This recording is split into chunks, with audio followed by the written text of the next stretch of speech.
CLNS Media Patriots Roundtable. I am one of your co-hosts, Nick Quaglia, with Mike Molyneaux and Marv, Ezhan. Week 2 of the new setup, and we're in the middle of the summer now. It is hot as hell here in Massachusetts. Listen.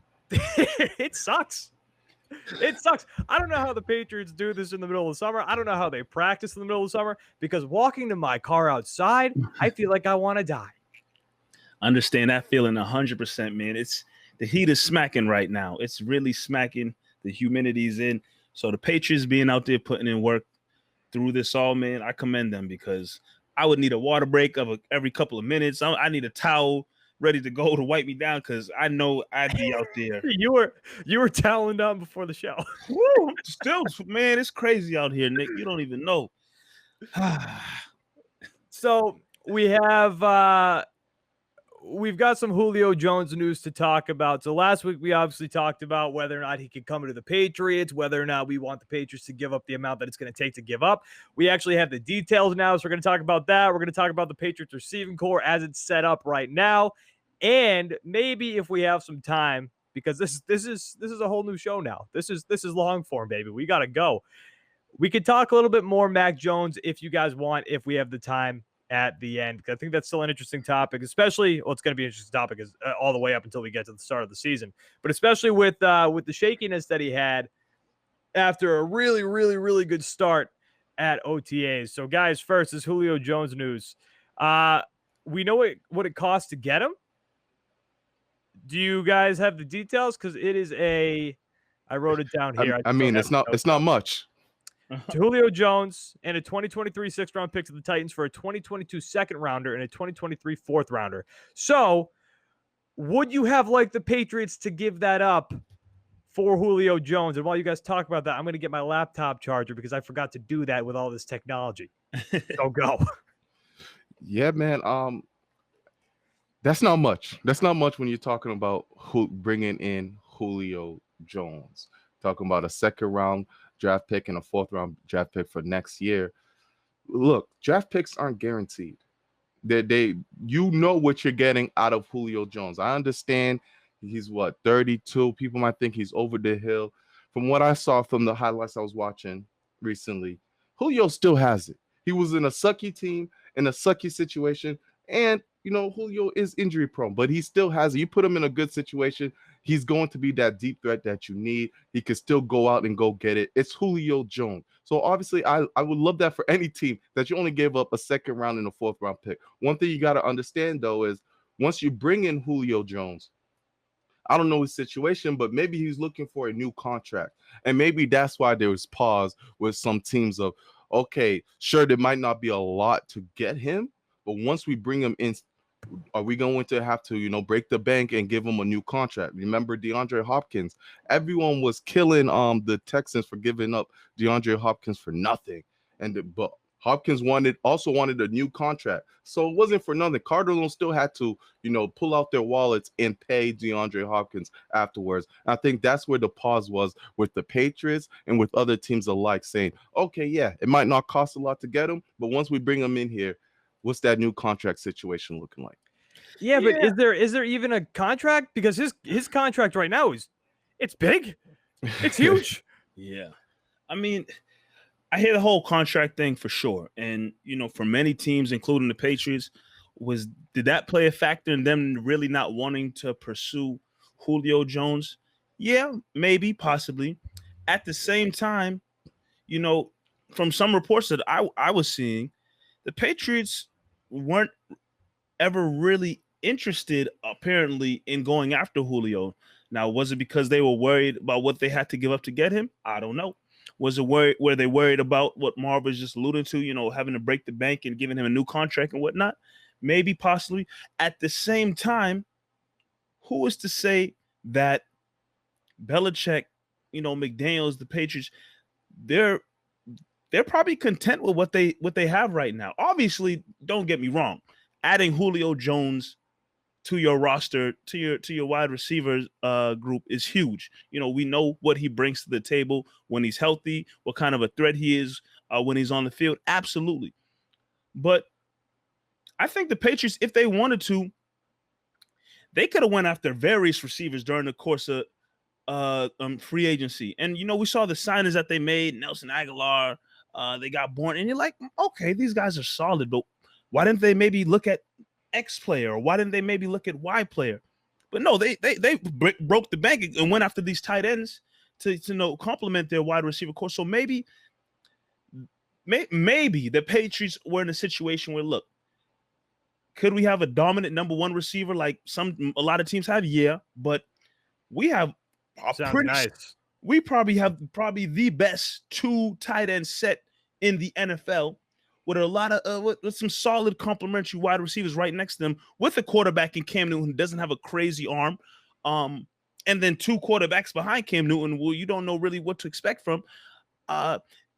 Maybe the Patriots were content with giving, their quarterbacks, or Cam Newton, their starting quarterback, the options he has, so that the ball can maybe get spread around. You don't have to worry about feeding Julio Jones over and over again. I don't know. It just seems as if the Patriots really had interest and wanted to go after Julio, they could have, and I think they could have made it happen. If Bill Belichick wanted Julio Jones and Julio Jones knew Bill Belichick wanted him, I think that trade would have happened. But I don't think the Patriots were really that interested overall. I don't think they were ever going to make this trade. And you know why? Because it was too much fun. It's too electric for it to happen here. That stuff just doesn't happen. Like it might be the Celtics. The Celtics just destroy me with trade rumors. But whenever I hear these big, massive trade rumors, especially with some of our teams here, I just don't expect them to happen. But the Julio Jones contract, that's not a Patriots contract. That's not a contract Bill Belichick ever wants to take on. But, the name that I've seen on Twitter since this trade happened was Mohamed Sanu. Because a few years ago, you gave up a second-round pick for Mohamed Sanu.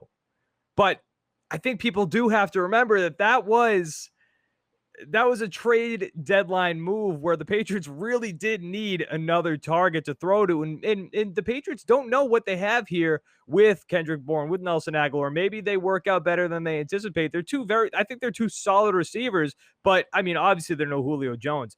And yeah, you guys brought up the tight ends. They do have the best two tight ends set in the National Football League. They have to, right? Between Hunter Henry and Jonnu Smith. I mean, if they didn't, right? Yeah, if they didn't have one of those two guys, maybe that's a different story with this, but they have two pass-catching tight ends here that they can work with. Now, with this move being made, the Titans were a good football team before. They are offensive wagons now. Are they? I mean, looking at them right now, are they one of the best? I want to say even top. I'm trying to think off the top of my head before I say this, what the other teams that they can compete with are. Are they top 3, top 5 now in the AFC? With top 3, top 5 what? Teams? No. I don't know. I'm trying to look up. That's a hell of an offense. Top 3, top 5. This offense hasn't proven anything. This offense hasn't proven anything. And we don't know the quarterback situation. I mean, look, I get it. Jonnu Smith and Hunter Henry. No. I'm sorry. I misrepresented the question. I mean the Tennessee Titans. Oh, okay. Yeah, I was gonna say that's a big hell no. Oh yeah, for a team that said Julio Jones has Derrick Henry and AJ Brown. I'm already hot. You was about to make me hotter. Okay. Tennessee Titans. Now we got a valid question. Are they top 5? They were a great offense last year, running through with Derrick Henry. Now you add in Julio. You can make that argument top 5 in the AFC, of course, definitely. I'm trying to. I might even make it a top 3. Where is it? There was, I forgot who posted it on social media, but they were trying to rank where does Julio. Oh, here we go. Ranking the top 5 wide receiver duos in the NFL right now. Bleacher Report reported this, and they have Julio and AJ Brown second in a top 5 ranked, wide receiver duo in the NFL today, behind Mike Evans. I'll tell you the order right now: Mike Evans, Chris Godwin, number 1; Julio, AJ Brown, number 2; DJ Metcalf, Tyler Lockett 3, Amari Cooper, CeeDee Lamb 4, and Adam Thielen and Justin Jefferson 5. I might put Julio Jones, AJ Brown over Chris Godwin and Mike Evans. That's off of Super Bowl hype. Really? Like Mike Evans is made. Chris Godwin's the one I have a tough time. I like both them tandems, but for them to be the top tandem, number one, I don't know. So both of you would automatically put Julio and AJ Brown number one right now. Tepidly. I don't even know if that's how you use that word. Maybe. Possibly. I have them better than Mike Evans and Chris Godwin. Yeah, I would say that too. I definitely have Julio Jones and AJ Brown over Mike Evans and Chris Godwin. That's for sure. I think it's easy for people to say, okay, yeah, Mike Evans and Chris Godwin, because they've had a couple years together now. They have a Super Bowl ring under their belt. None of those other duos have a Super Bowl ring. Yeah, but when you're talking wide receiver, dude, you're not looking at Super Bowls. True. That's for you're also talking Ryan Tannehill versus Tom Brady throwing the football. It probably just adds a little oomph to Mike Evans and Chris Godwin, but I hear what you mean. It's recency bias. Like Marv said, they just won the Super Bowl. If they didn't just win the Super Bowl, who knows if they're number one? That makes sense. I've got a tough time. Julio Jones is a freak, guys. He is a freak. He elevates that Tennessee Titans offense. They're scary as hell now. They're scary, and they have one of the top running backs in the entire league to also hand the ball off to. One of the scariest men in the league. Ryan Tannehill that offense should be high powered. Tannehill's a running threat himself. Like it's a good offense. Like it's a real good offense. I honestly believe Tennessee is a threat. If they have things clicking on all cylinders, I could see them as a threat in the AFC for sure. They were already on the come up within these last few seasons, and you add an option like Julio, it's just that offense can put. I think that offense can put up numbers.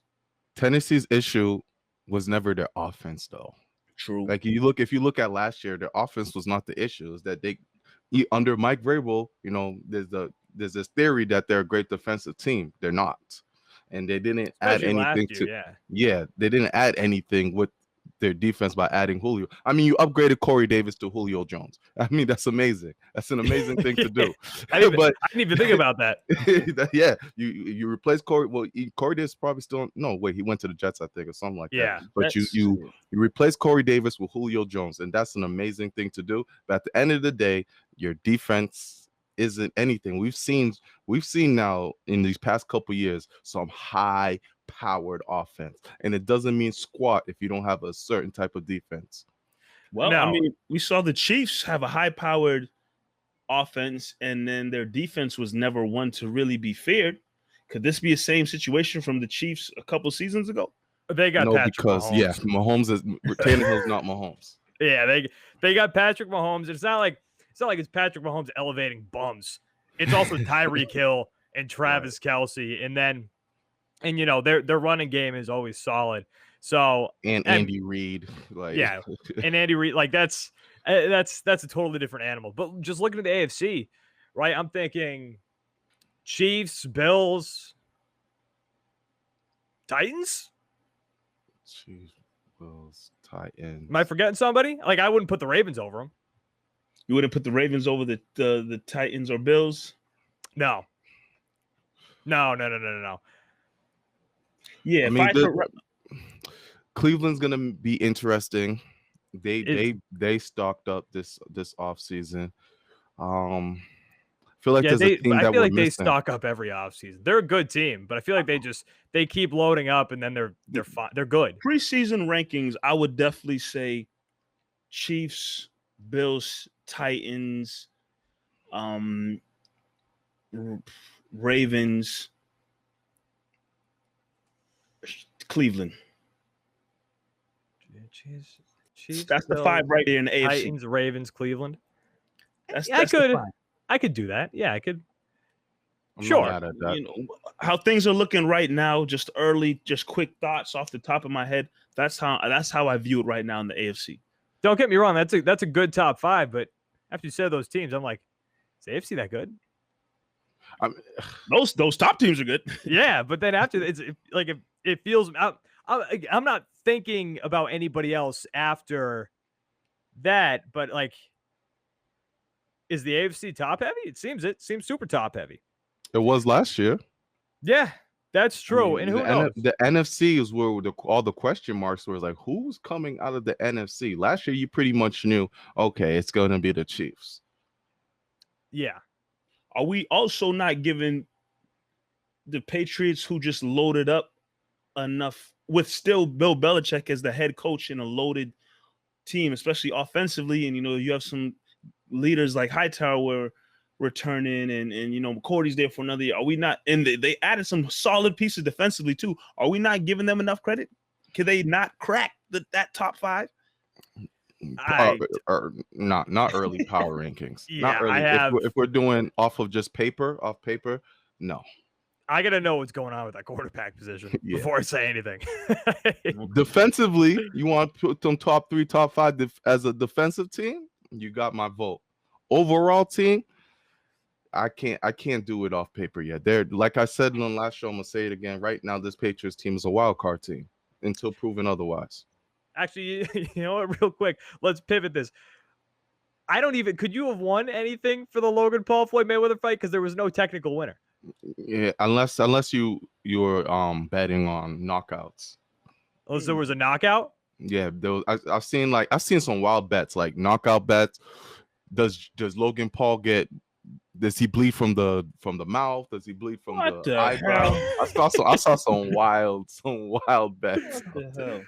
All right, let's talk about the Patriots receiving core now. Let's focus on them. Are you guys happy with the way the Patriots receiving core is set up right now? And that includes tight ends. Like, throw the tight ends in. They're pass catching tight ends.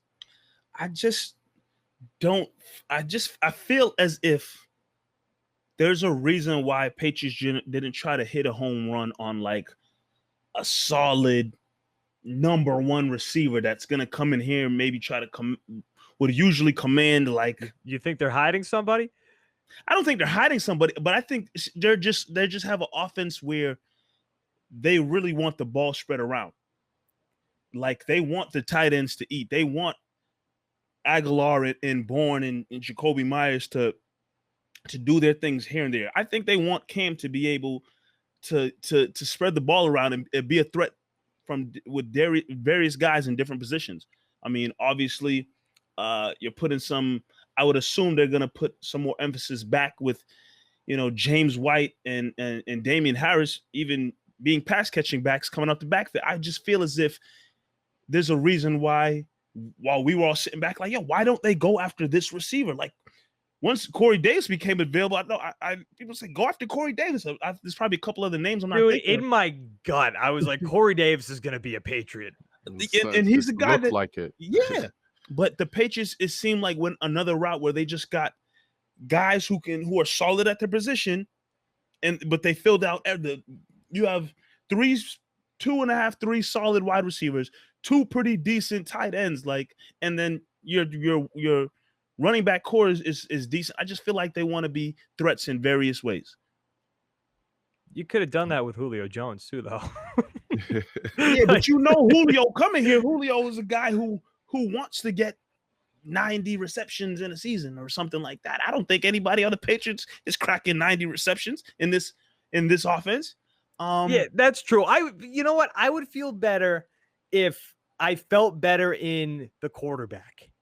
That's what it all comes back. But it's to. just such a question mark. Everything with the Patriots comes back to the quarterback. It's just such a question mark. I like the receiving core. Mike did a great job by bringing up also the running backs who were pretty much non-existent in the receiving option. I mean, Rex Burkhead was great with Cam. They seemed to have a relationship. Then Rex went out, and then him and James White couldn't get it together.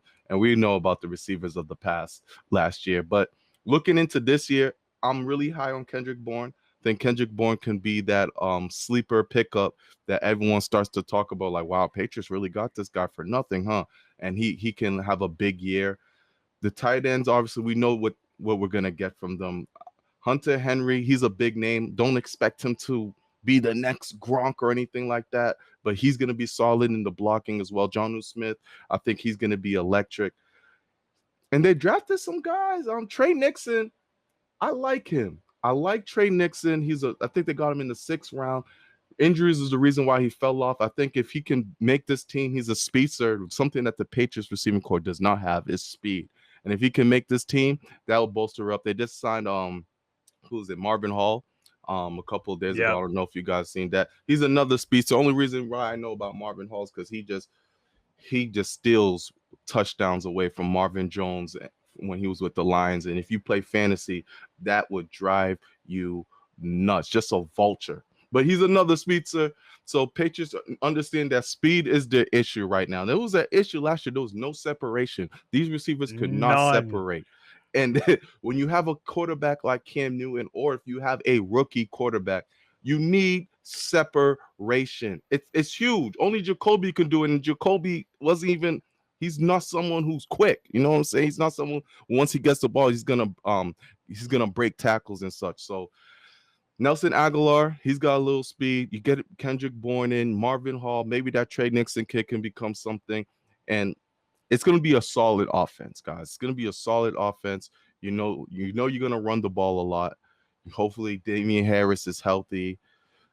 You got rid of Burkhead. You got James White. You drafted another running back. It's going to be a solid offense, but it's not going to be electric, I don't believe. Yeah, I think it's going to be more. Last year, like, there were times where it became unwatchable. There were times where I was like, what? Like, what are we doing here? Why do I have to watch this game right now?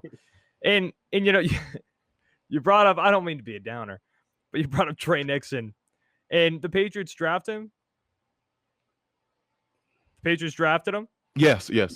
I thought you would. I didn't know you were I don't have any faith in that. Patriots drafted a receiver. It wasn't a first round. They drafted him late.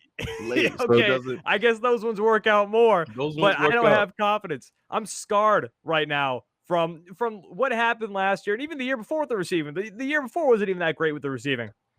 I'm scarred, and I am timid to believe that this passing game is going to be that much more fun to watch. But again, I think it's all going to come down to the quarterback position.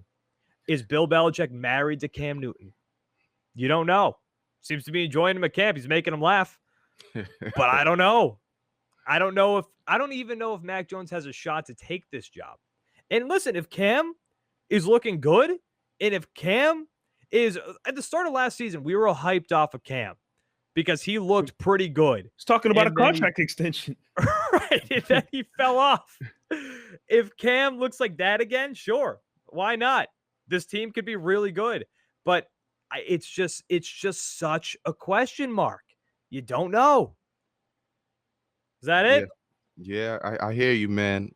Like Mike said, just comes back to everything we're saying comes back to the quarterback situation. And we can't really predict it until the season really starts. That's true. It's June. We're just going to have to we just need more rumors to pop up. That is true. Untimely injury by Cam, though. Yeah, but according to all the reports, he's going to be fine when training camp really gets started. Like, it was nothing really serious. He's going to be fine when training camp really gets underway. So something to keep an eye on, though, for sure. Absolutely. All right, guys, you want to wrap? Let's do it, man. Let's do it. CLNS Media Patriots Roundtable, Nick Quaglia, Marv, Ezhan, and Mike Molyneaux. Guys, thank you for watching. Thank you for listening.